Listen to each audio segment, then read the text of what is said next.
5. 납치. 린즈. 이제 우리는 당신의 납치에 관한 이야기를 더 이상 회피할 필요가 없어요.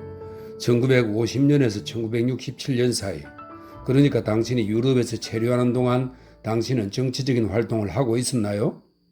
윤희상. 박정희의 군사 쿠데타까지는 아니었죠. 그 위에 난 깜짝 놀라 잠에서 다시 깨어난 셈이었죠. 린즈. 당신은 원래부터 한국과 관계를 맺고 있었나요? 그렇다면 직접이었나요? 아니면 본 대사관을 통해서였나요? 윤희상. 그 당시 나는 대사였던 최를 잘 알고 있었어요. 그는 내 연주회에 오고 내가 감옥에 있을 때도 왔던 사람이었죠. 그것에 대해서는 나중에 이야기합시다. 한국 정부는 자기네들 입장에서만 생각했지 나의 입장은 전혀 고려하지 않았어요. 외관상으로는 그랬어요.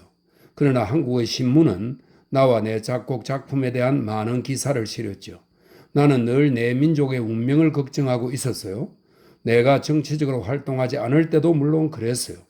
그래서 박정희가 집권을 했을 때 나는 독일에 있는 동료들과 함께 한인회를 조직했어요. 그 당시 여기에는 한국인 학생들이 많았어요. 우리는 1년에 2번 세미나를 갖고 우리 한국의 민주화 회복의 필요성과 그 가능성에 대해 많은 토론을 했지요. 나는 규칙적으로 한국의 신문을 읽었어요. 원래의 참된 보도들은 다른 방법으로 우리들 손에 쥐어지게 되었어요. 우리는 그때 박정희의 군사 통치로 인한 억압이 증가하고 있다는 사실을 알게 되었지요. 그래서 우리는 우리의 투쟁을 위해 보은의 몇몇 외교관을 찾아 그들과 자유로이 그 상황에 대해 이야기할 수 있었어요. 나는 박정희를 가장 날카롭게 비판하는 사람 중에 한 사람이었지요. 린즈. 그들은 첩보기관의 감시를 받았나요? 감시받았음이 틀림없을 거예요. 윤희상. 우리는 그것에 대해 전혀 인식하지 못했고 또한 그것에 대해 걱정하지도 않았어요. 린즈. 당신은 이미 북한과의 관계에 대해서도 은근히 말씀하셨어요. 이제 그것을 정확히 설명해 주셔야만 해요. 윤희상. 1958년 여름 처음으로 다름슈타트에서 열린 국제휴가 강습회에 참가했을 때 우리는 교육대학 식당에서 식사를 하고 있었어요.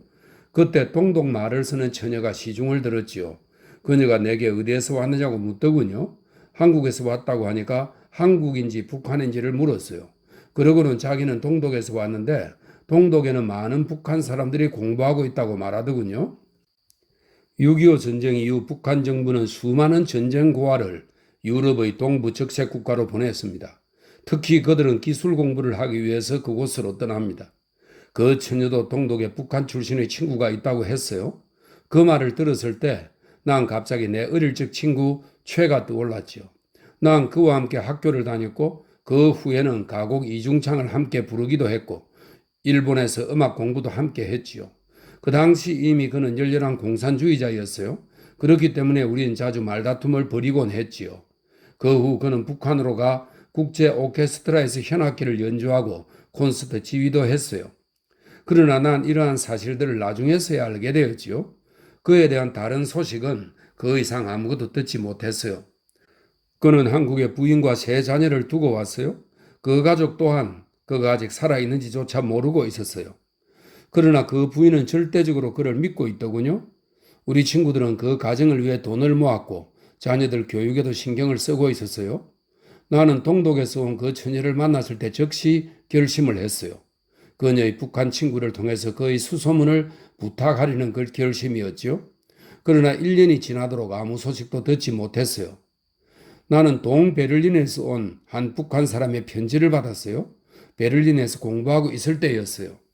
서울에 있는 가족에게 보내는 행방불명된 친구의 편지를 자기가 갖고 있는데 내가 그리러 와서 그 편지를 가져가 달라는 내용이었어요. 그러나 그것은 허무맹랑한 부탁은 아니었어요. 그 당시 남북한 사이에는 어떠한 교섭도 없었기 때문이지요. 1953년 이래 국경은 철저하게 닫혀져 있었어요. 한쪽에서 다른 한쪽으로 소식을 전하고자 하는 경우에는 외국으로 가서 우회적인 만남을 가져야 했어요.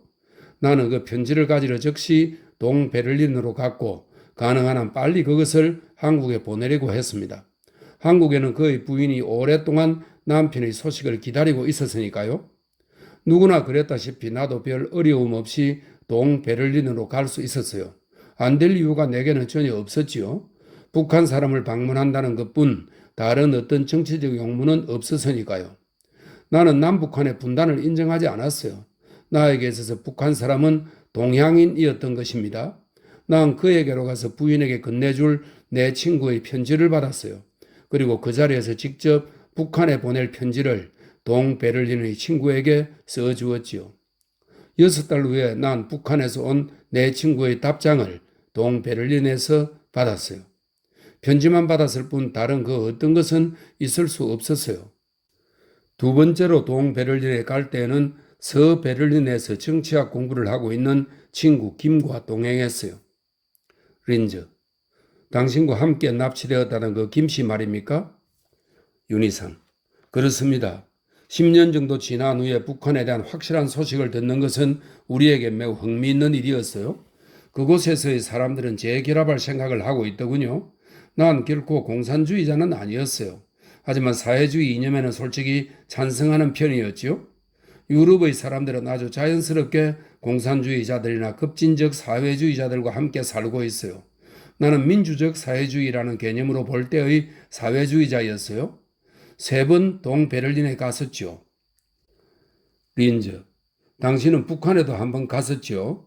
그것이 KCIA에서 볼 때는 의심스러웠을 거예요. 그래서 당신은 오랫동안 감시를 받게 되었어요. 사람들은 법정에서 북한에 돈을 받았다는 말을 믿고 있던데요. 윤희상, 그랬지요. 그러나 그 돈은 내 것이 아니고 정부가 준 것도 아닙니다. 최가 서울에서 온 자기 아들의 여행 비용으로 준 것이었지요. 그것은 정치적인 것과는 아무런 상관이 없는 일이었지요. 린저, 공소는 스파이 활동이라 하던데요. 윤희상, 스파이 활동이라는 공소는 미리 우리가 손을 썼기 때문에 재판에서 철회되었어요. 한국사에 대해 이야기를 좀 해야 되겠군요. 1961년 박정희가 집권했을 때 그는 자기가 가능한 한 빨리 군정을 질서 정연하고 민주적 효력을 갖는 민정으로 대치시키겠노라고 말했어요. 그러나 결코 그렇게 하지는 않았어요. 그 결과 계속해서 학생운동이 있었어요. 특히 1964년, 65년 사이에 말입니다. 그 당시 학생들은 박정희보다는 체제와 인물에 대해 항의를 할 뿐만 아니라 한일 협정에 대해서도 항의를 했지요. 두 나라 사이의 협정은 전에는 적대적이었어요. 휴전 후에도 그랬어요.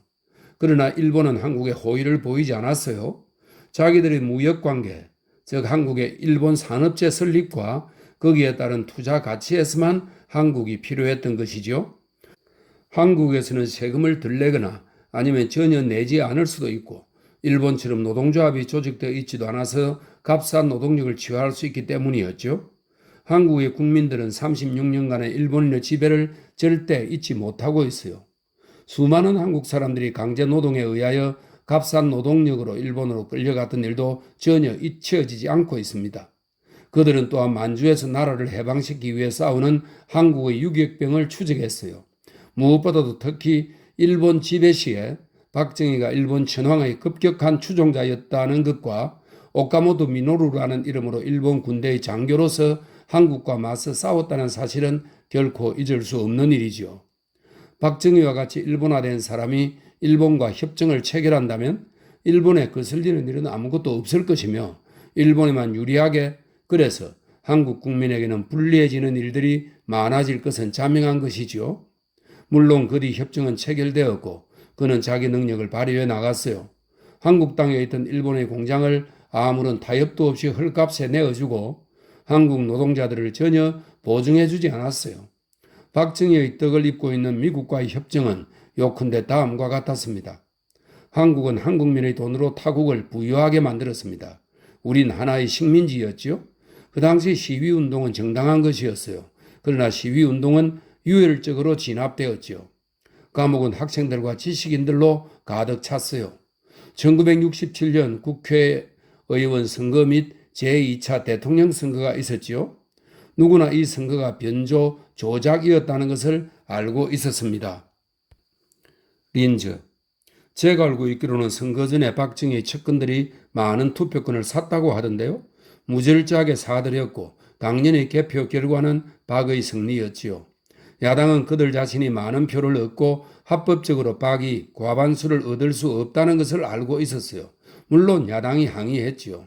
집권당의 일행조차 동의하여 선거 시에는 법적인 것이 아무런 소용이 없었대요. 이러한 결과가 명확해지자 제일 먼저 기뻐한 것은 미국이었어요. 미국은 박과 일할 수 있었기 때문이었죠. 그는 워싱턴에서 명령하는 대로 움직이니까요.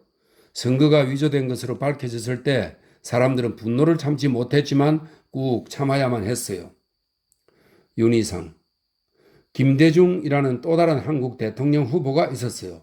모든 상황에서 승리하리라는 가망이 있었어요. 나중에는 박정희가 전도될 것처럼 보였지요. 그래서 박정희는 자기의 정책의 정당함을 보여주어야만 했어요. 즉, 그는 국가의 적을 제시해야만 했어요. 당신도 알다시피 이미 1965년에 체포령의 물결이 커다랗게 일고 있었어요. 그 당시 박정희는 자칭 공산주의의 지하운동인 불법적인 당, 민중혁명당을 발견해냈어요. 그러나 그것은 박정희에게 대수롭지 않았지요. 당의 정치 노선에 충실하지 못한 사람을 모두 체포할 수 있는 하나의 구실이 되었을 뿐이지요. 1967년 시급한 일이 발생했어요.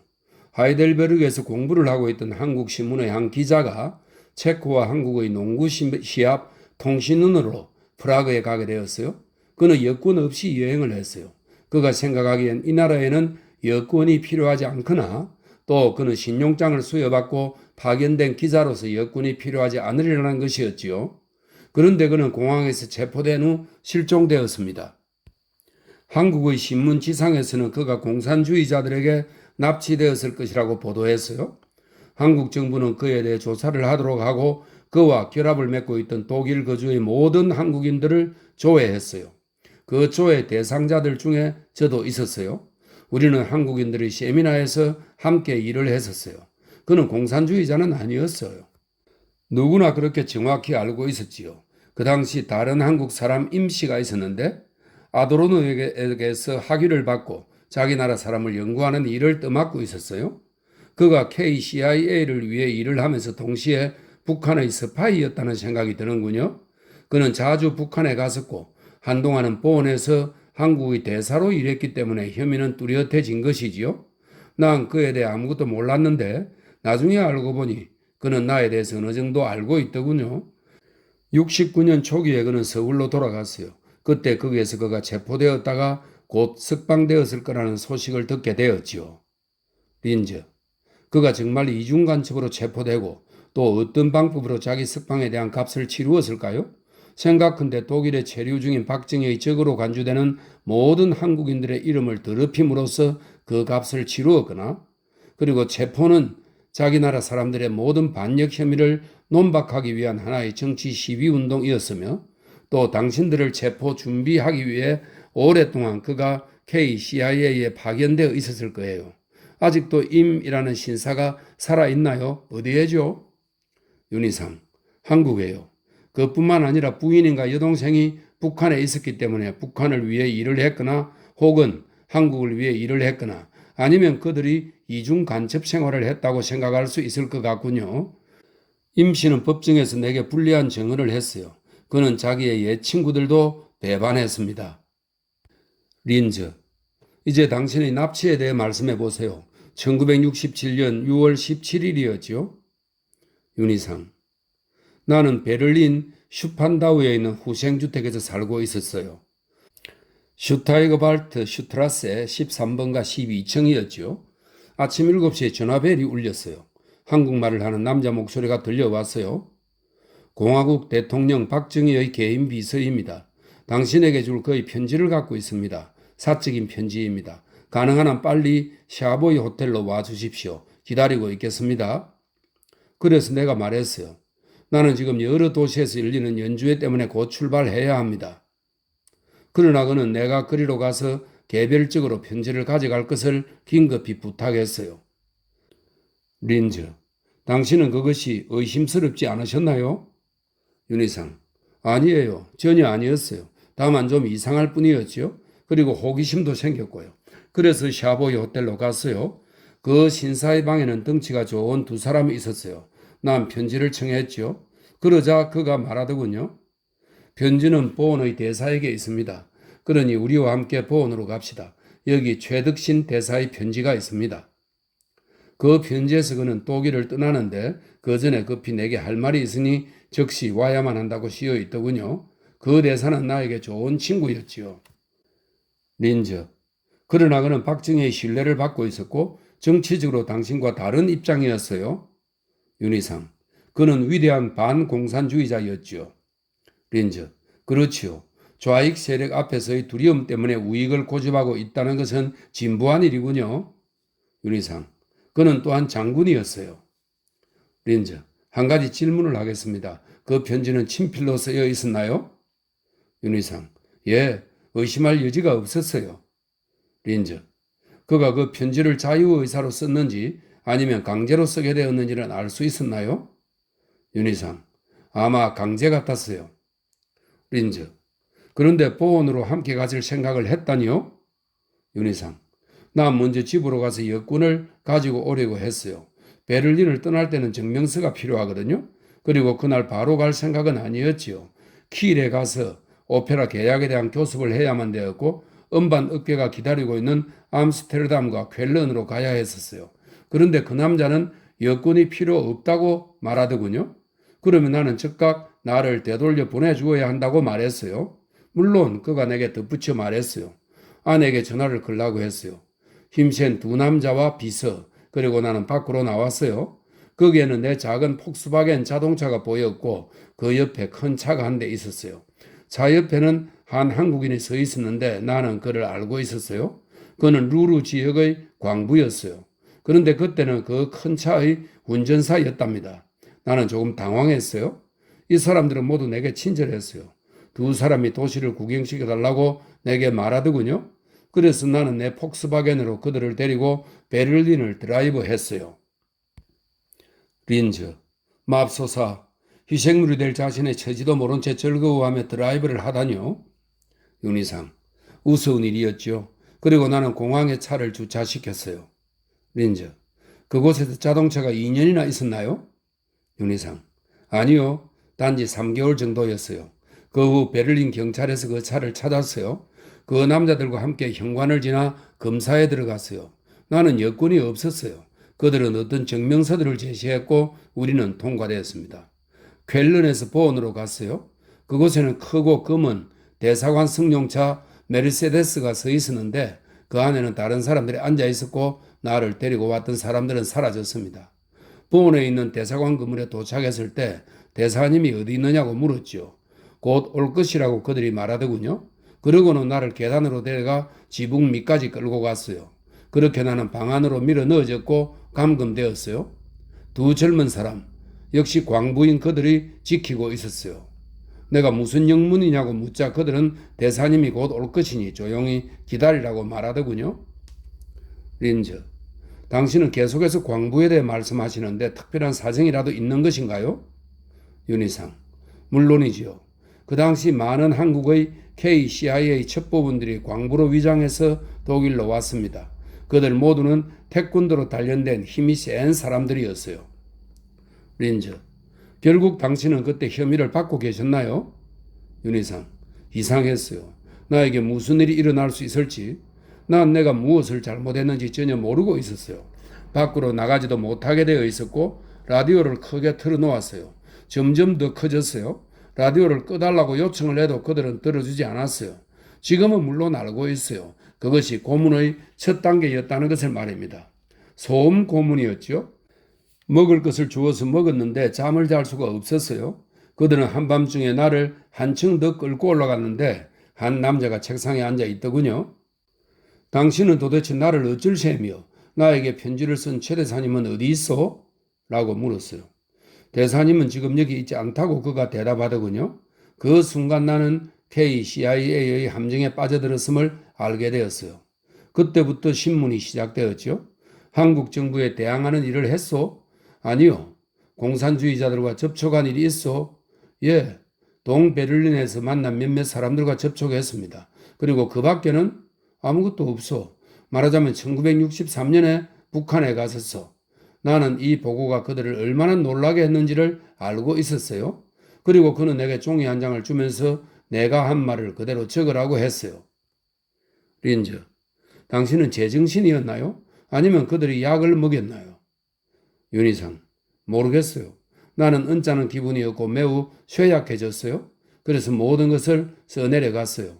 그들은 최 대사에 대해 무엇을 알고 있는지를 묻더군요. 나는 대답했지요. 그는 탁월한 대사이며 반공산주의자이고 충성스러운 국무이며 정말 양심적인 사람이라고 했어요. 그가 그러더군요. 자기네들은 그에 대해 의견을 달리하고 있다고요. 그런 다음 그는 나를 다시 지붕 밑방으로 데려가도록 했어요. 그리고 다시 살인적인 라디오의 음악 소리가 시작되었지요. 아침까지 그렇게 계속되고 다시 하루 종일 계속되었어요. 밤이 깊어지자 그들은 나를 다시 신문하려고 데리고 갔어요. 그 남자가 말했어요. 우리는 당신에 대해서 아무런 이의도 없어. 다만 우리는 최 대사에게 심한 혐의를 갖고 있을 뿐이요. 우린 물론 당신이 독일에 있는 한인회의 의장이라는 것을 알고 있어. 나도 그렇다고 얘기했어요. 그는 좋아요 하면서 덧붙였습니다. 잘 들으시오. 한국에 있는 KCIA의 우두머리가 당신과 사적으로 이야기를 하고 싶어 하십니다. 그래서 당신은 서울로 가야만 하오. 하루 동안이면 돼요. 그러면 다시 돌아올 수 있어. 나는 싫다고 했어요. 난 다시 지붕 밑방으로 끌려가서 죽음처럼 무시무시한 라디오 음악을 들으며 엄격한 감시를 받았어요. 씻을 수도 면도할 수도 없었고 더 이상 먹을 수도 없었지요. 그리고 나서 3일째 되던 날 아침 나는 대사관 건물 밖으로 끌려 나왔는데 그 전에 대사관 참사관 양이라는 사람에게로 갔어요. 그는 KCIA 요원이었어요. 서울에 있는 KCIA 우두머리가 망명 한국인의 정책에 대한 몇몇 정보를 내게 주고 싶어 한다고 말했어요. 나는 내 아내와 통화하고 싶다고 말했어요. 그가 좋다고 말하면서 그 대신 같이 듣겠다고 했어요. 그리고 아내에게는 내가 중요한 일이 있어서 스위스와 프랑스로 간다고 말하라고 했지요. 그래서 나는 그렇게 말했습니다. 린즈, 당신의 진실을 어떤 방법으로 암시해 줄 수는 없었습니까? 윤희상, 모르겠어요. 난 내 정신이 아니었어요. 그들은 분명 내게 약물을 주입했어요. 난 의욕을 잃고 있었어요. 나중에 수자가 말하는데 그때 내 목소리가 아픈 사람처럼 매우 약해 있었다더군요. 그 뒤 그들은 나를 대사관 안쪽 마당으로 데리고 갔는데 거기에는 또 힘센 남자들과 큰 차가 있었어요. 앞에는 운전사 외에 두 사람이 앉아 있었고 내 오른쪽과 왼쪽에 한 사람씩 앉았어요. 그리고는 한 번도 멈추지 않고 함부르크로 갔습니다. 어떻게 하면 내릴 수 있을까 하는 생각에 깊이 잠겨 있었어요. 그래서 나는 말했지요. 콘서트에서 기다리고 있는 사람들에게 엽서를 써야만 한다고 말입니다. 그들이 말하더군요. 당신이 도망을 쳐도 아무런 소용이 없다는 것을 당신도 알고 있죠. 우리는 독일 첩보원들과 협정을 맺고 있습니다. 린즈, 그들이 그렇게 노골적으로 말을 했습니까? 윤희상, 상당히 노골적이었어요. 내가 알기로는 그것에 관해 더 이상 아무 말도 하지 말았어야 했어요. 나는 죽게 될 테니까요. 그런데 그 당시 한국의 첩보 원장이었던 김형욱의 책이 하나 있었는데 대륙으로 가는 다리라는 책이었어요. 거기에는 문자 그대로 다음과 같이 적혀 있었어요. 유럽에 거주하다가 그곳에서 한국으로 되돌아오려는 한국인에 대한 KCIA의 탐색이 저지되지 않고 계속 진행되었다. 일상적으로 드러나는 보고에 따르면 혐의받고 있는 사람의 폭이 급속히 증가하고 있음을 확인할 수 있었다. 교수, 예술가, 의사, 공무원, 이 나라에서 매우 큰 신망을 얻고 있는 다수의 사람들이 이러한 혐의자에 속한다는 일은 실로 놀라운 일이 아닐 수 없습니다. 그래서 나는 공화국 대통령인 박정희에게 보고하기로 결심했습니다. 그는 당연히 나의 체포계획을 수락하셨습니다. 체포는 혐의자들이 국가의 어떤 축제일에 참가하기 위하여 초청되는 것으로부터 출발해야 합니다. 알라스카와 도쿄의 공항에서는 미국과 일본의 당의 주무관청의 지지를 받아야 합니다. 체포 날짜는 1967년 6월 18일로 확정지었습니다. 이런 글을 쓰고 무죄한 한국인을 납치, 고문, 살해한 죄를 지은 그는 오늘날 미국에서 한국 국고금으로 호사스러운 생활을 하고 있어요. 린즈, 그 책에는 독일 첩보원과 협력한다는 것에 대해서는 언급되어 있지 않더군요. 그렇다면 어떻게 KCIA 요원들이 당신을 독일 당국 공무원들의 그 어떤 조사도 받지 않고 함부르크로 데려갈 수 있었을까요? 그 일이 사전에 협의되지 않았다면 말입니다. 윤희상. 함부르크 공항에는 일본 항공의 지사장과 한국의 총영사가 있었어요. 그들은 나에게 내가 정말 국가의 존경받는 손님인 것처럼 아주 정중하게 인사를 했습니다. 린저. 그들과 이야기할 수는 없었나요? 윤희상. 난 얘기할 능력이 전혀 없었어요. 더 이상 집중할 수가 없었어요. 물론 그때는 그들이 나의 식사에 투입한 약물의 효력이 발생하고 있었어요. 그래서 별 의지도 없이 일본 비행기를 탔습니다. 그 비행기는 앞부분이 거의 비어 있었어요.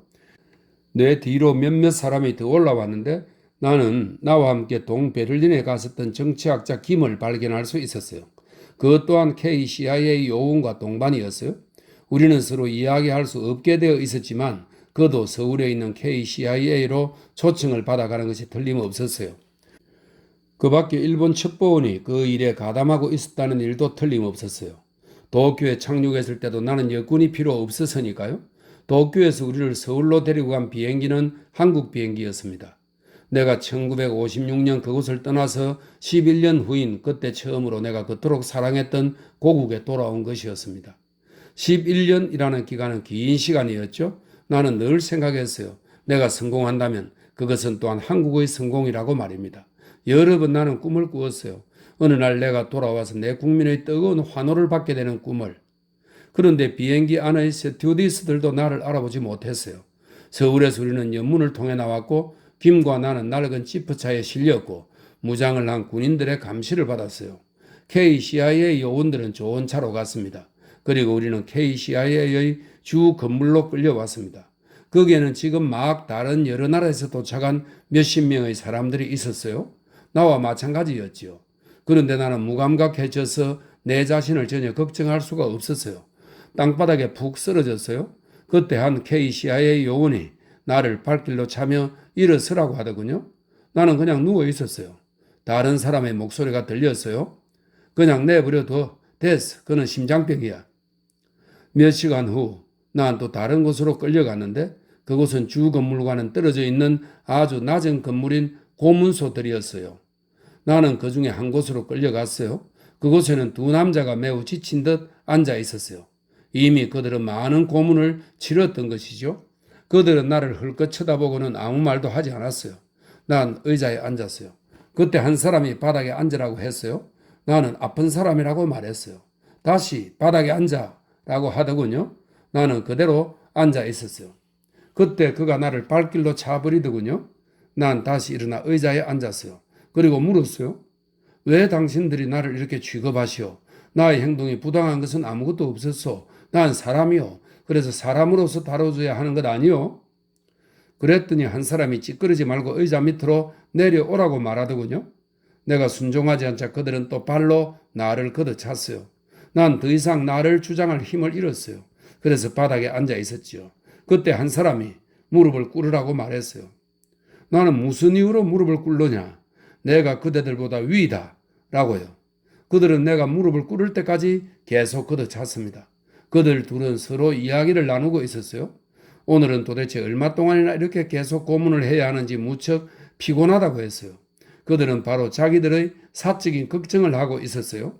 그런데도 앞에 서 있는 그들이 내게는 기계처럼 여겨졌어요. 잠시 후에 다른 형태의 고문이 시작되었어요. 그들은 넙다란 종이 한 장을 주고는 내가 저지른 범행을, 즉 보온에서 썼던 그 일을 다시 쓰라고 명령했어요. 똑같이 썼지요. 내가 다 쓰자 그들은 종이를 가져가더니 다시 새 종이를 가져와서는 내 범행을 다시 쓰라고 했어요. 난 다시 똑같이 썼어요. 다시 그 종이를 가져가고 새 것을 가지고 와서는 정직하게 쓰라고 하더군요. 난 또다시 썼어요. 그들은 그것이 거짓이라고 말했어요. 하루 종일 진행되었죠. 오후에는 나를 때리기 시작했어요. 너는 북한의 아주 훌륭한 스파이다. 넌 간첩이지. 공산주의자이며 당원이야. 넌 독일에서 간첩단을 조직했고 한국 정부를 파멸시키려고 했어. 넌 그 집단의 우두머리야. 사실이 아니라고 말했어요. 그랬더니 세 번째 남자가 두꺼운 사각 몽둥이를 가지고 와서 내 허벅지를 쳤습니다. 난 쓰러졌어요. 하루 종일 먹지도 자지도 못한 채 밤까지 고문만 당했어요. 6월이었는데 상당히 더웠지요. 한밤중 무렵 그들은 또 고문을 하기 시작했어요. 손과 발을 묶고 땅바닥에서 1m 50cm 정도 떨어진 기둥에 나를 매달았어요. 축축한 헝겊을 얼굴 위에 두껍게 덮고 그 위에 양동이로 물을 퍼부었어요. 그 헝겊이 코와 입에 달라붙어 질식할 지경이었어요. 내가 기절을 하자 그들은 나를 의사에게 데리고 갔어요. 나는 주사를 맞았어요. 내가 정신을 차리자 다시 물고문이 시작되었어요. 그리고 그들은 나에게 주사를 맞히는 일도 해야만 했어요. 죄수들이 죽어서는 안 되고 그의 죄를 진술받아야 했기 때문이었죠. 내가 다시 기둥 위에 매달리게 되었을 때 어릴 적 푸죽관에서 소나 돼지가 도살되어 매달려 있는 광경이 떠올랐어요. 고문은 계속되었죠. 나는 끝까지 견뎌 내리고 했어요. 그들은 늘 범죄 사실을 고백할 준비가 되었느냐고 물어보더군요. 나는 아니요. 아무런 죄도 짓지 않았어. 라고 말했어요. 그렇게 밤까지 고문은 계속되었어요. 얼굴에 물을 퍼붓고 주사, 그리고 신문, 물, 주사. 6번 이상 반복되었지요. 주사를 맞았을 때는 죽는 느낌이 들었어요. 그래서 그들은 몇 시간 동안 나를 조용히 내버려 두기도 했어요. 그러나 나는 옷이 많이 젖어 있었기 때문에 발가벗고 누워 있어야만 했어요. 몇 시간이 지난 다음엔 처음부터 모든 것이 다시 진행되었어요. 썩고 매맞고 썩고 먹을 것을 가져다 주었지만 먹을 수가 없었어요. 그리고 다시 고문이 시작되었어요. 그때 갑자기 귀에 익은 목소리가 들려왔어요. 보온의 최대사의 목소리였어요. 그것 또한 고문을 당하고 있었고 몇몇 조그만 방으로 쳐넣어졌어요. 우리는 항상 고문리와 말할 때는 큰 소리로 말해야만 했어요. 그래서 나와 최도 그때 다른 사람이 말하는 소리를 들을 수 있었지요. 우리는 서로 이야기할 수는 없었고 고문이나 신문을 받을 때 다른 사람이 외치는 소리만 들을 수 있을 뿐이었죠. 그것이 바로 이중신문이었어요. KCIA는 고문을 받던 사람 중에서 한 명이 공산주의자였고 스파이였다는 것을 자백하면 그것으로 다른 한 사람의 죄를 확인시키려 했던 거예요. 한밤중에 고문당하는 사람의 말소리나 비명소리를 듣는다는 것은 무시무시한 일이었어요. 나도 최도 더 이상 그러한 상태를 지탱할 수가 없었어요. 그때 나에게 유명한 신문 하나가 왔는데 그 신문은 KCIA 요원의 강제 명령에 따라 많은 한국 사람들이 진술한 것으로 내가 직접 북한에 고용된 공산주의자라고 썼다더군요. 나는 또 최가 정부를 파멸시킬 계획을 세웠다는 말을 덧붙여 해야만 했어요. 나중에서야 알게 되었지만 사람들은 다만 나를 최에 대한 공범 정인으로 삼으려 했던 것이었어요. 그러나 원래 혐의는 최에게 있었어요. KCIA는 내 자백을 받아내었고 결국 나는 그때 합법적인 죄수가 되었던 것이지요. 린저 1974년 김지아의 경우처럼 감옥에서 자백의 무효 선언을 할 수는 없었습니까? 윤희상 그래요. 할 수 없었어요. 그러나 다른 방법으로 진실은 밝혀지고 있었어요. 그것에 대해서는 다음에 말하기로 하지요. 난 그때 처음에는 감방에 있었고 두 번째는 2m 크기의 방으로 옮겨졌어요. 하지만 책을 읽거나 편지를 쓰거나 면회를 하거나 우편물을 받을 수는 없었어요. 모든 죄수들은 매일 15분 동안 자유스럽게 운동을 할 수 있는 원칙이 있었는데도 불구하고 우리에겐 단 5분만이 주어졌는데 그것도 복도를 거닐면서 보내야만 했어요. 아주 잠깐 동안만 뜰에 나갈 수 있었는데 그 잠깐 동안은 정말 경이로웠어요. 한국의 하늘은 너무나 맑고 푸르렀어요. 그 광경은 놀랍게도 나를 위로해 주었어요. 하늘은 그만큼 나를 믿고 있었어요. 잠깐 동안 거닐면서 우리는 정치범들과 몇 마디 말을 교환할 것을 시도했어요. 서로 위안도 하고 정보 또한 교환하려 했어요. 그점 거기엔 새로 인도된 자들이 있었는데 형사라는 정보를 알아냈어요. 그들을 통해서 나를 제외하고는 150명의 한국 사람이 여러 나라에서 한꺼번에 납치되었다는 사실을 알게 되었어요. 그 중에는 파리에서 매우 유명한 화가도 있었어요. 그런데 신문에는 그들 모두가 자유의지로 왔다고 실어 놓았어요. 린저. 그 사실을 독일의 몇몇 신문에도 실렸었지만 더 확실히 알게 되었어요. 하지만 완전한 진실은 오늘날까지도 밝혀지지 않고 있어요. 네, 이 다음에는 보고라는 제목의 글이 실려 있습니다. 루이렌즈가 이 재판과 관련한 일을 객관적으로 쭉 적어 놓았습니다. 그리고 많은 사람들이 윤희상을 석방시키기 위해서 노력한 일들도 적혀 있습니다. 1968년 4월 10일 윤희상의 관현악 작품 레악이 베를린 필하모니 오케스트라에 의해 연주될 때에 또 다른 소요가 있었다. 한 학생이 무대 위로 뛰어 올라와 그 작품의 작곡가는 강제로 끌려가 있는데 연방정부와 베를린 평의원회는 그를 석방에 위한 필요한 조치를 취하지도 않은 채 무심하게 악곡을 연주하고 있는 한 단체 질서의 정신분열증을 질타했다. 감옥이 그때 무대로 올라와 그와 맞붙었다. 청중들은 야유를 보냈으며 감독의 행동을 인정하는가 하면 다른 한편에서는 그 학생을 인정하였다. 때와 장소를 불문한 채 그들의 행동에 동의했다. 6월 21일 베를린 음악대학에서 윤희상의 작품으로 콘서트가 개최되었다. 그때 많은 학생들이 보리스 블라의 항소문을 낭독하는 상당한 무례함을 빚어냈다. 이 콘서트에서 모든 연주자들은 연주비를 포기했다. 1968년 5월 윤희상은 함부르크 학술회 회원이 되었다. 이와 같은 크고 작은 소요 사건들이 발생하고 보온 외무부는 끊임없이 서울과의 교섭을 추진했고 그동안 그는 그럭저럭 서울 감옥에 앉아 있었다. 그의 감방은 8제곱미터 정도의 크기였으며 난방이 전혀 되어 있지 않았다. 서울의 겨울은 혹독하게 춥다. 제2차 대전 이후 파괴된 방열체는 교체되지 않은 그대로였다. 찢어진 기름종이 창문으로 매서운 중국 시베리아 바람이 들이쳤다. 윤희상은 책상도 없고 침대도 없는 그곳의 땅바닥에서 잠을 잤다. 그러나 한국 대사관은 그가 난방, 침대, 그리고 피아노가 딸린 특실에 수감되어 있다고 말하고 있었다. 어느 날 그는 자기 아내도 감옥에 있다는 사실을 알게 되었다. 린즈, 당신들은 가끔 만날 수 있었나요? 윤희상, 보충 신문이 있을 때 검찰청 앞에서 잠시 만날 수 있었어요. 우리가 처음으로 그곳에서 만났을 때 그녀는 칫솔, 치약 그리고 비누도 없다고 했어요. 그래서 나는 우리가 두 번째 만나게 되었을 때 조그마한 비누 조각과 쓰다 남은 치약을 바지 허리띠로 두들 말아서 몰래 그녀에게 건네주었어요. 그것이 내가 그녀를 위해 할 수 있는 모든 것이었죠. 비로소 그녀가 날 위해 한 일들을 알게 되었어요.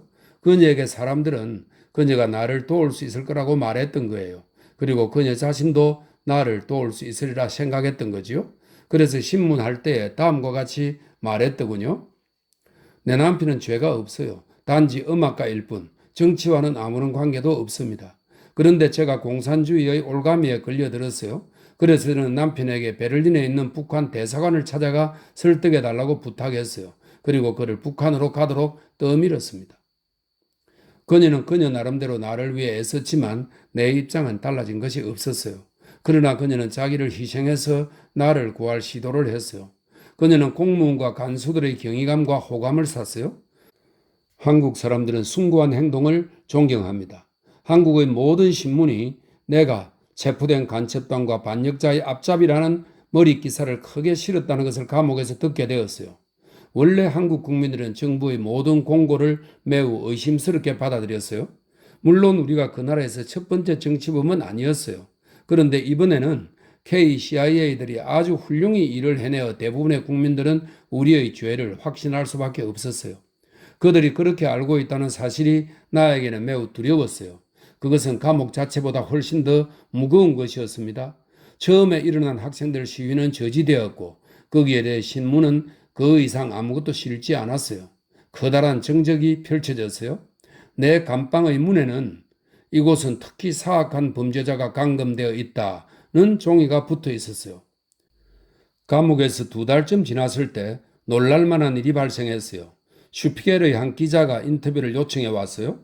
그것으로 내가 비교적 자유스러우리라는 여론을 나타내고 있었지만 나 혼자 인터뷰장에 있었던 것이 아니라 KCI 요원과 함께 있었어요.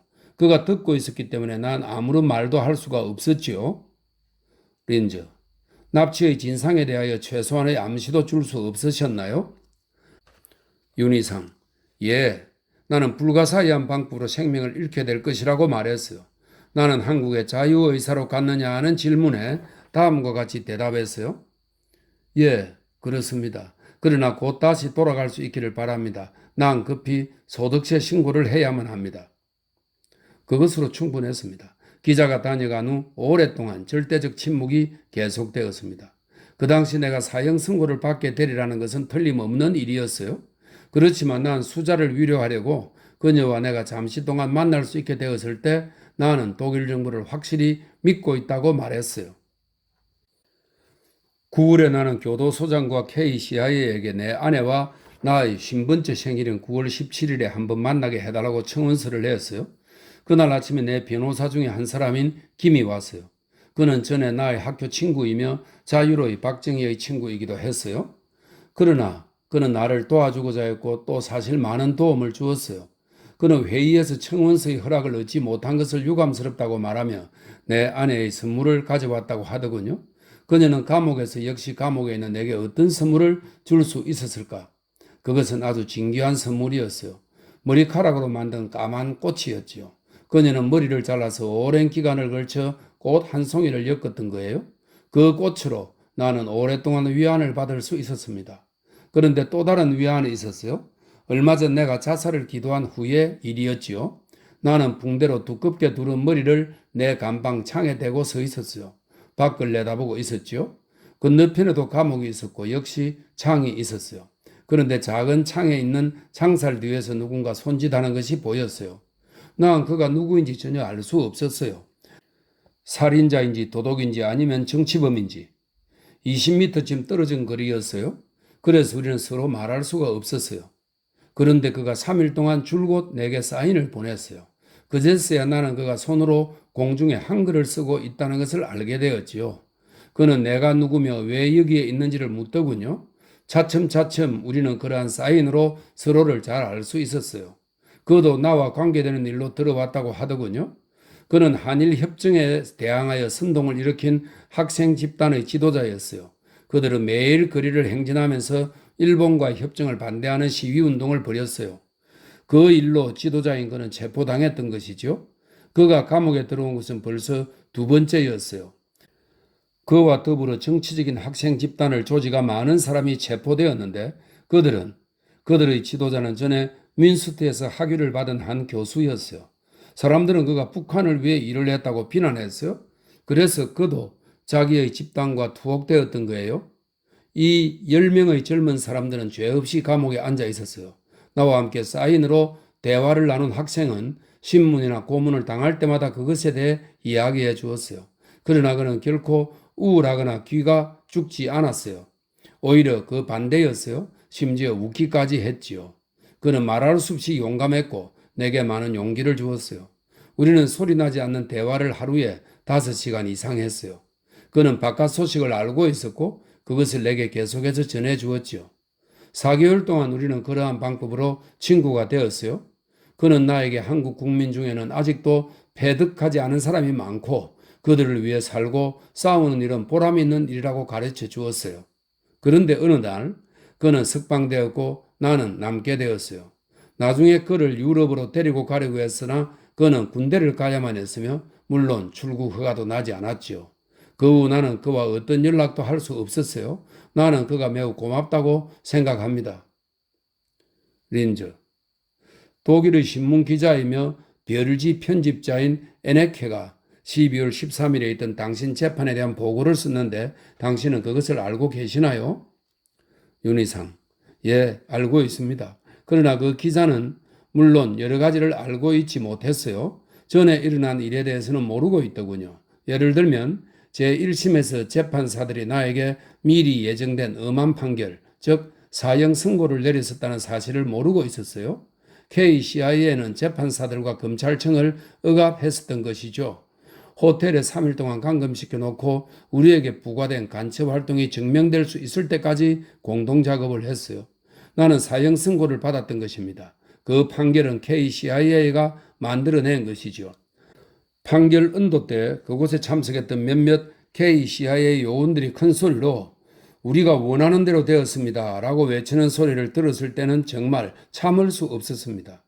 그리고는 몇몇 사람이 재판실에서 뛰어나갔어요. 추측컨대 자기의 상관에게 즉시 보고하기 위해서였을 거예요. 공판이 이루어지는 동안 수상한 일들이 많이 일어났어요. 재판장은 한국 팬클럽과 외국의 많은 기관의 사람들이 보낸 청원서, 전통, 항의서들을 믿는 듯 했어요. 그곳에는 나는 공산주의자가 아니다. 국제적 음악 세계에서 중요한 위치의 작곡가라고 적혀 있었어요. 재판장은 처음에 나의 간첩 활동을 확실한 것으로 생각했음에도 불구하고 그것들을 낭독했어요.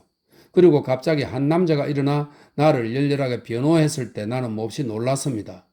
그는 임원식이었고 전에 친분이 있던 사람이었어요. 서울에 있는 기독교 고등학교장이었는데 고위 공무원과 KCIA의 자녀들이 모두 그 학교에 다니고 있었지요. 그는 유명한 그 나라의 지휘자이기도 합니다. 그는 정부 계층과 좋은 관계를 맺고 있었어요. 재판이 시작되기 전에도 나를 구제하려고 힘썼어요.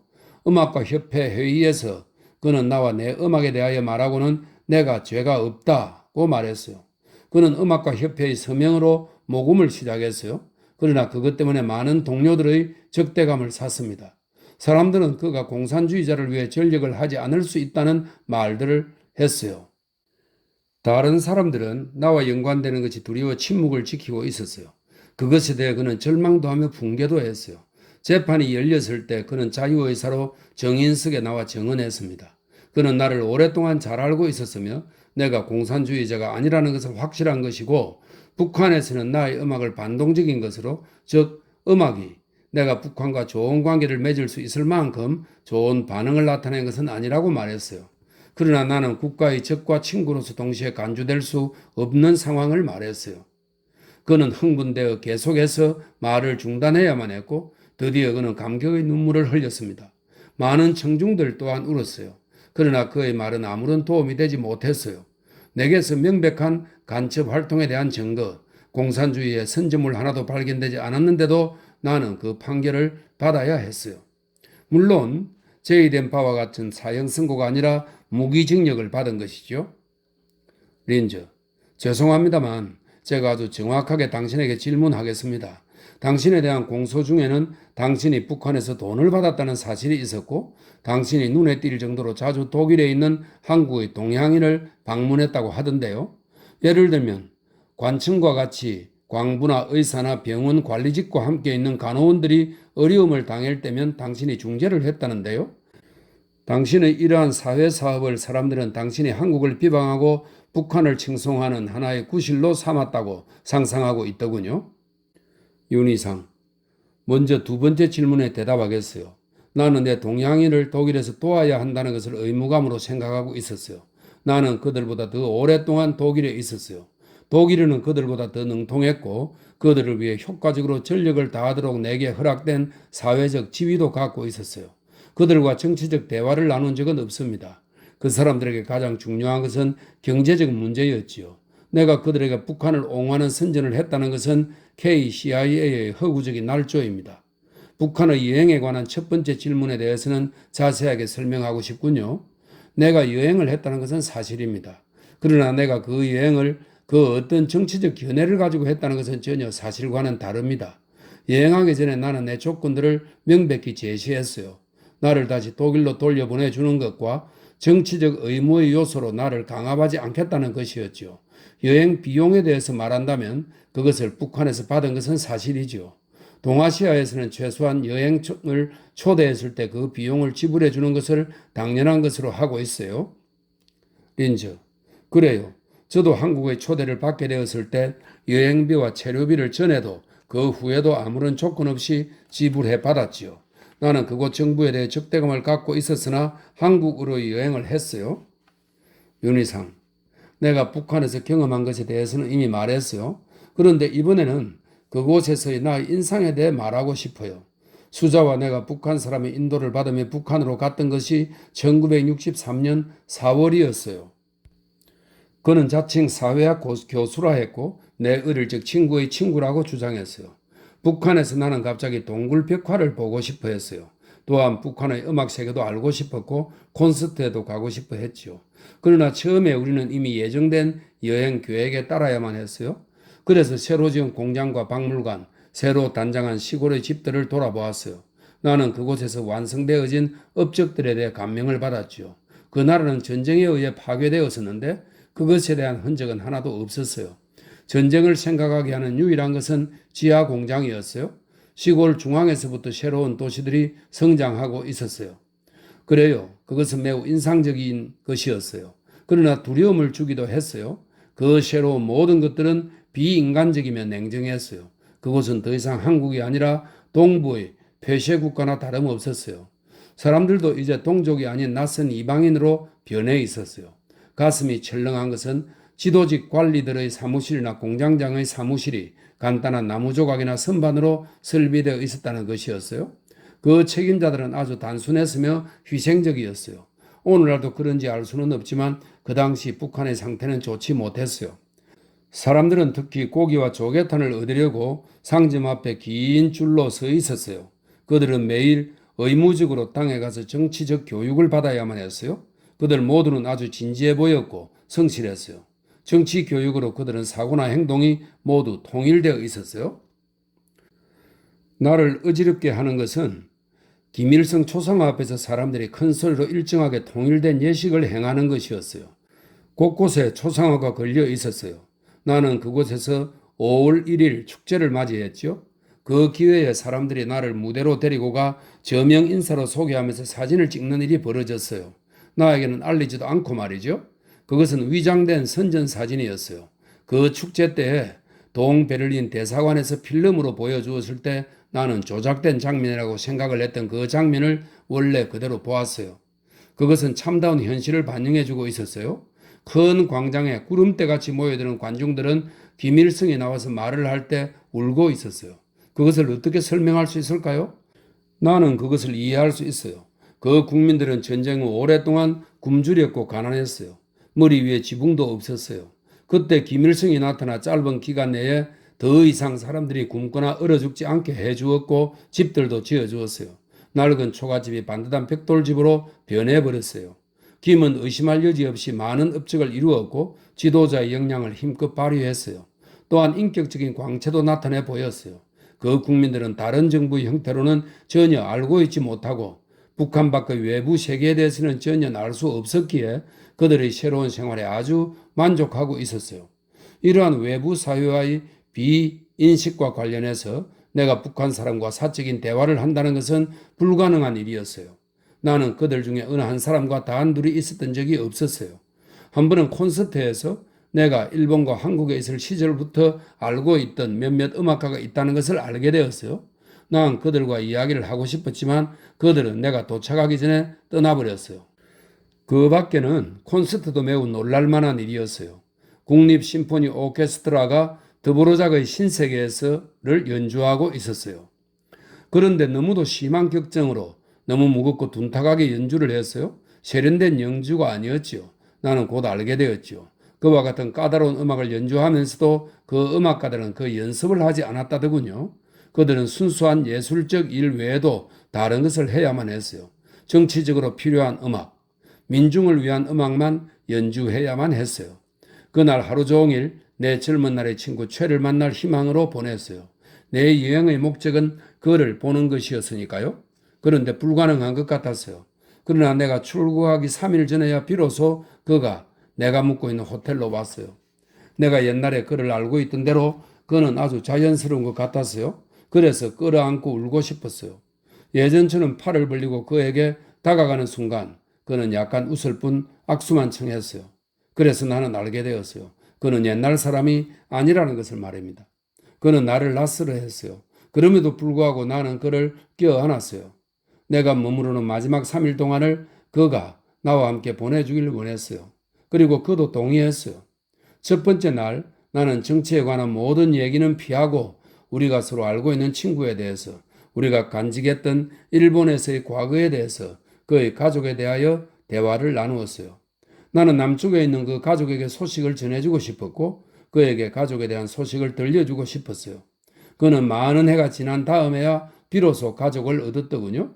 그는 나에게서 많은 것을 듣고 알게 되었어요.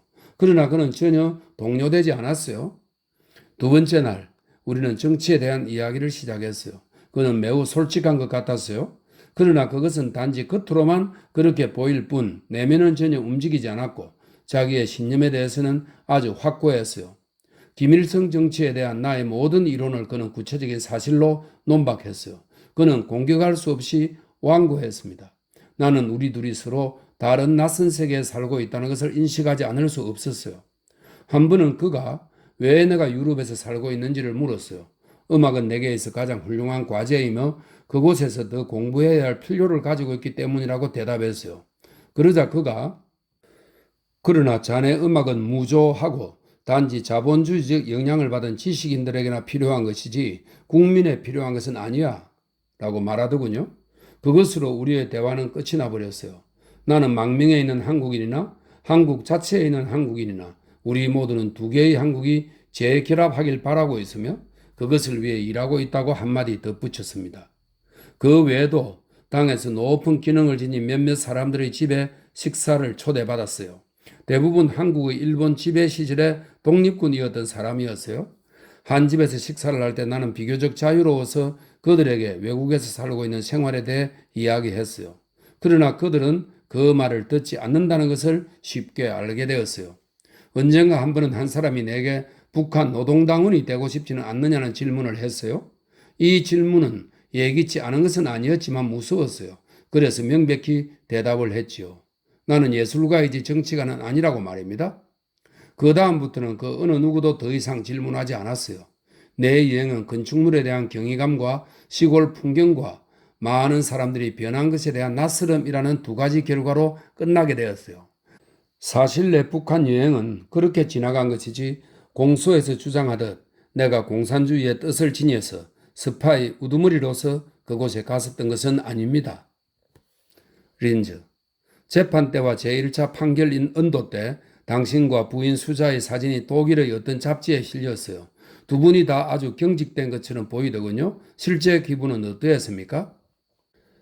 윤희상, 느낌을 나타내기란 참으로 어려운 일입니다. 그때 이미 죽음이라는 것이 확정되고 있었고 나는 마음속으로 받아들이고 있었어요. 그때 무기징역이라는 판결을 들었을 때 내 마음속에서는 삶에 대한 파동이 다시 깨어났어요. 그래서 공동 형사 피고와 마찬가지로 재심으로 넘어갈 것을 동의했어요. 게다가 용기를 얻을 일들이 생겼어요. 보온에서 온 전보와 라오뚱의 꿈인 내 오페라가 공연된 뒤 보내준 친구들의 전보 등이었어요.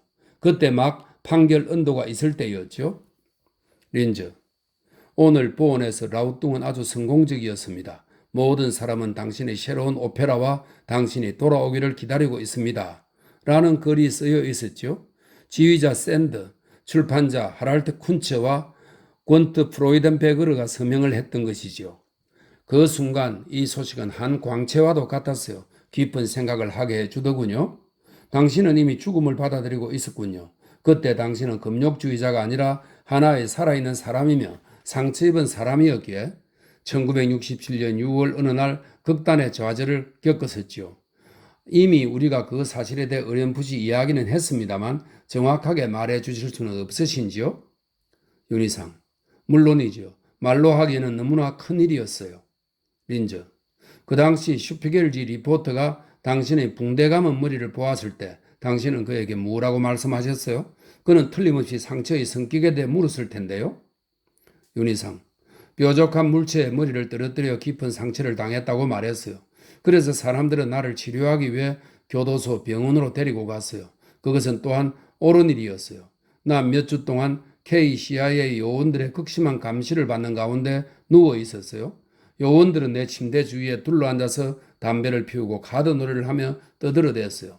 결국은 나를 다시 감방으로 옮겨갔어요. 상처가 치료되기까지는 오랜 시간이 걸렸어요. 린즈, 그때는 교도소 병원에 있었으나 후에는 일반 병원으로 갔다고 하던데요. 어떻게 된 일입니까? 윤희상, 그것은 수자 덕분이었어요. 그녀는 1967년 12월 13일 판결 언도 때 3년형을 받았어요. 그러나 그 형벌은 법적 보호를 받게 되었어요. 그때 KCIA는 그녀를 가능한 한 빨리 베를린으로 돌려보낼 것을 촉구하고 있었지요. 그런데 그녀는 다시 납치자의 한 사람으로 되돌아오기를 표명해야만 했어요. 더구나 중요한 피고인의 한 아내인 피고인이 말입니다. 수자는 완강하게 설명했습니다. 내게 미리 올바른 병원이 지정되면 가겠노라고 말입니다. 독일 대사관의 외교관인 슈미트 씨가 그때 많은 도움을 주었어요. KCIA와 법원 사이의 교섭을 끈질기게 오래 했지요. 사람들은 계속해서 수자를 독일로 보낼 것을 시도했으며 그녀는 계속해서 돌아가는 것을 거절했어요. 그녀는 그때 당시 매우 팽팽해 있었던 한국과 독일 사이의 긴장 상태를 현명하게 이용한 것이었어요. 마침내 나는 병원으로 옮겨졌어요. 수자는 내가 병원에 있다는 것을 알자 독일로 떠났습니다. 그러나 다시 돌아왔어요. 나는 기적처럼 건강을 회복하고 있었지요. 매일 아침 잠에서 깨어날 때마다 나는 감방에 있는 것이 아니었기 때문에 행복했어요. 침대도 있고 좋은 식사와 좋은 약을 먹을 수도 있었어요. 더구나 편지와 신문도 받을 수 있었지요. 무엇보다 수자가 방해받지 않고 나에게 올 수 있었다는 것이 가장 좋았어요. 한 번은 독일 TV팀이 내가 호전되는 상태를 촬영하러 내게 왔었어요. 그것은 물론 한국 정책에 있어서는 최상의 선전물이었죠. 내 병원 비용은 독일에서 지불해 주었어요. 그때 나를 도와준 모든 사람들에게 깊은 감사를 드리고 있어요. 린저. 그리고 나서 제2심 재판이 있었군요. 윤희상. 판결이 교정되었어요. 무기징역 대신 15년형으로 감형되었어요. 제3심 때에는 10년형으로 되었고요. 린저. 박정희는 그렇게 오랫동안 당신의 연령을 깎아내렸군요. 도대체 누가 결정적인 말을 했나요? 법원입니까? 아니면 KCIA입니까? 윤희상. 긴 설명이 필요하겠군요. 그때 당시 한국에서는 1심의 재판관들은 원래 KCIA의 뜻에 따라 결정을 내리는 것이지요. 제2심에서 KCIA는 의감만 행사할 뿐 정상적인 재판의 한 형태입니다. 그리고 3심인 최고심은 비교적 자유롭습니다. 마지막 판결에 있어서 그곳으로 자료가 도달되면 그들은 피고인에 대한 증거가 불충분할 때면 새로 검토할 것을 요구하며 하급심으로 돌려보내지요. 증거가 불충분하다는 것으로 그들은 무죄 판결을 내리는 것이 아니라 죄의 크기를 낮게 하는 것입니다. 그것은 그들만이 할 수 있었지요. 하급심으로 재판 자료를 보내는 것에 대해서 서울 전체에서는 불미스러운 일이 일어나서도 밤사이 도시 전역에서는 상급 재판사들에게 대항하는 대중적인 고발로 프랭카드가 붙어 있었어요. 그들은 공산주의자와 마찬가지이다. 수인들과 함께 음모를 꾀하고 있으며 암살 계획에 의해 살해될 것이다. 라는 내용이었어요. 다음날 그 모든 것은 신문에 실렸고 위협당한 재판관들은 정부에 경비를 요청해서 경비를 받았어요. 그들은 집에도 감시대가 있었고 관청으로 가는 길에도 그들은 경찰을 동반했어요. 물론 국민들은 그 플랜카드를 누가 붙였는지 잘 알고 있었어요. 사람들은 밤에는 통행금지 시간이라 거리로 나갈 수 없었어요. KCIA 외에는 아무도 노상에 있을 수가 없었고 그 행동의 목적 역시 자명한 것이지요. 재판관들과 정부의 위협이었어요. 한국에서 최고 권력기관은 KCIA입니다. 한 번은 서울에서 이런 일도 있었어요. 나는 주 교도소에서 신문을 받으러 KCIA 집차를 타고 수송되었는데 그 차는 푸른 불빛을 내고 사이렌 소리를 울리면서 달리지요. 어느 날 다른 큰 차가 정부에 소속된 기관의 차가 옆에 서 있어서 충분한 속도를 내지 못했어요. 거의 사고가 날 뻔했어요. 아주 단순한 사람인 KCIA 운전사가 내리더니 그 관용차의 운전사에게 아주 저속한 욕설을 퍼부었어요. 그때 그는 말했어요. 도대체 저 안에 앉아 있는 건 누구냐? 그 운전사가 말하기를 예, 장관이십니다. 라고 했어요. 그랬더니 KCIA 운전사는 개 같은 놈, 저기 앉아서 너의 잘못을 꾸짖는 말 한마디 안 하는군. 라고 하더군요. KCIA 운전사는 몹시 화가 나서 다른 KCIA 운전사에게 그 사건을 이야기하는 소리를 듣자마자 그가 말하기를 왜 너는 차에 그 자식을 때리지 않았어? 라고 하더군요. 나는 그와 비슷한 일을 종종 체험했어요. 한 번은 KCIA에서 신문을 당하려고 있을 때 매우 유명한 한 신문사의 편집국장이 또한 와 있었어요. 그는 기사에 정부에 대한 비판적인 것을 좀 실었다고 했어요. 그는 KCIA 하급 요원인 아주 거친 젊은 사람에 의해 마치 죄인이라도 된 듯 욕설을 당했어요. 욕설을 당하고 있는 사람은 고개를 숙이고 서서 그 젊은이가 외치는 소리를 말없이 들어야만 했어요. 야, 개자식아, 상자곽이 어떤 것인지 알고 싶어? 그는 고문실을 상자곽이라 말한 것이지요.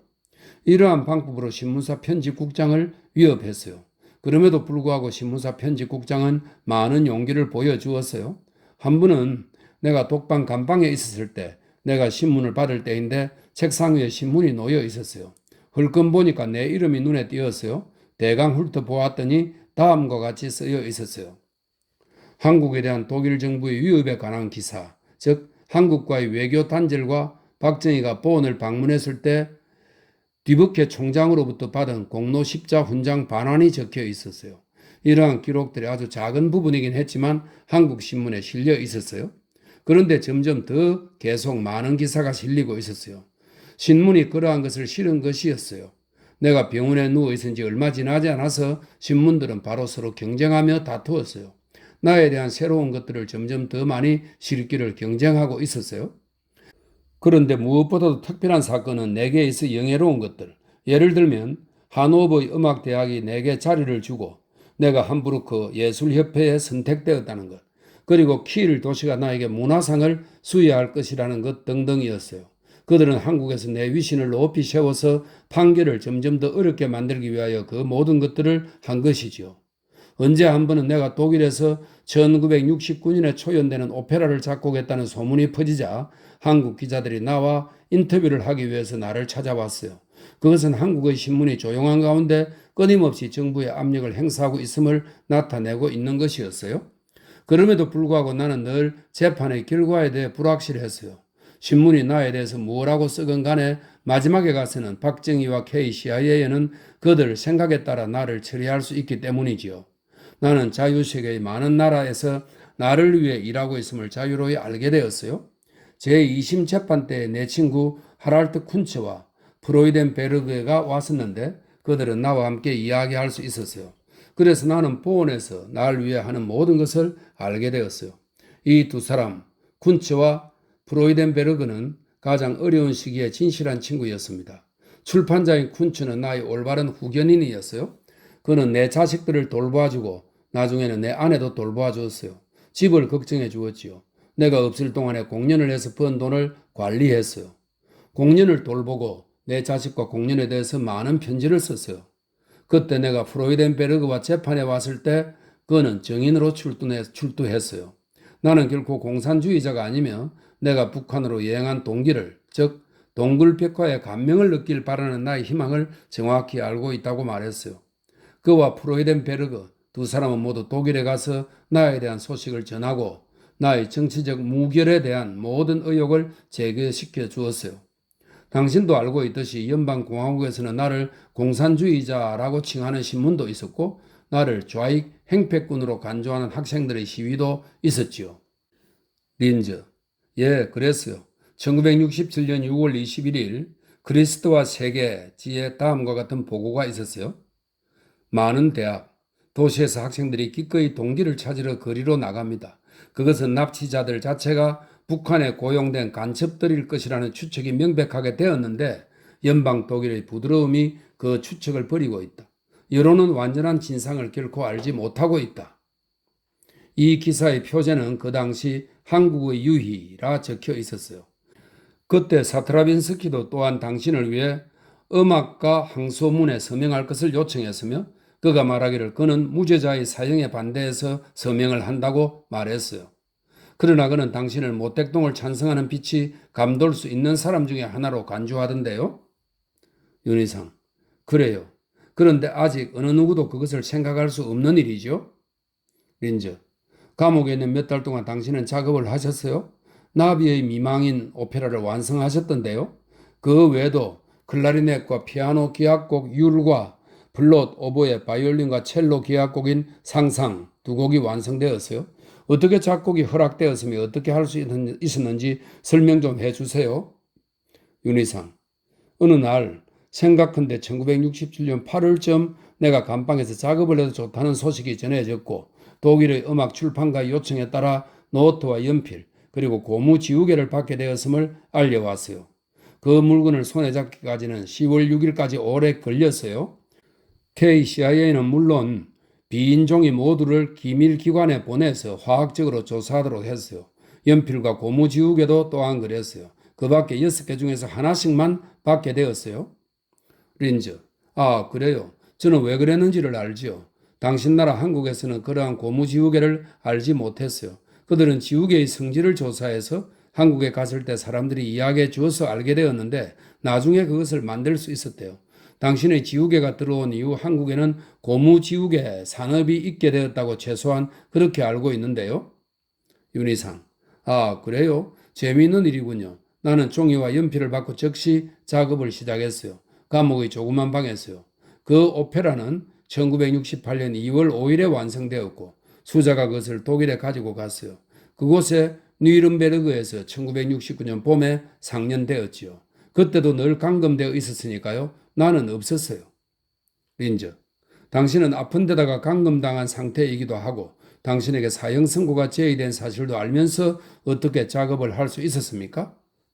윤희상, 그 전에 오페라의 3분의 1을 써놓았었어요.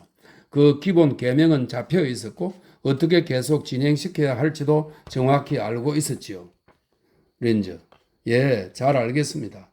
당신도 알고 계시다시피 저도 또한 감옥에 있었고 인민재판소에서 재판을 받고 사형 선고를 생각해야만 했던 때가 있었어요. 그러한 조건 하에서 저는 아무런 일도 할 수 없을 것 같았어요.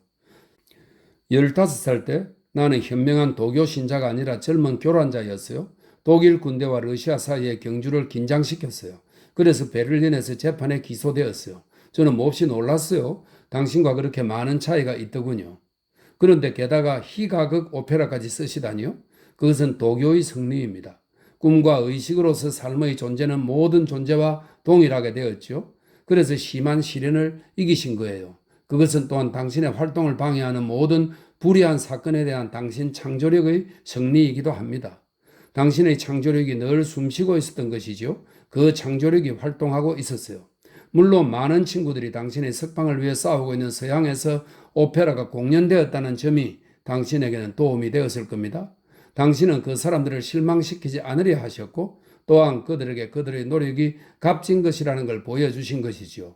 그리고 또 가족에 대한 강한 책임감 때문에 감옥에서도 돈을 벌어야 했어요.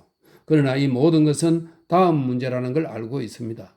당신을 충동질한 가장 근본적인 동기, 즉 나비의 꿈에 대한 오페라를 쓰겠다는 원래의 동기는 당신의 외적인 속박을 꿈으로 여기고 싶어하는 때문이었습니다.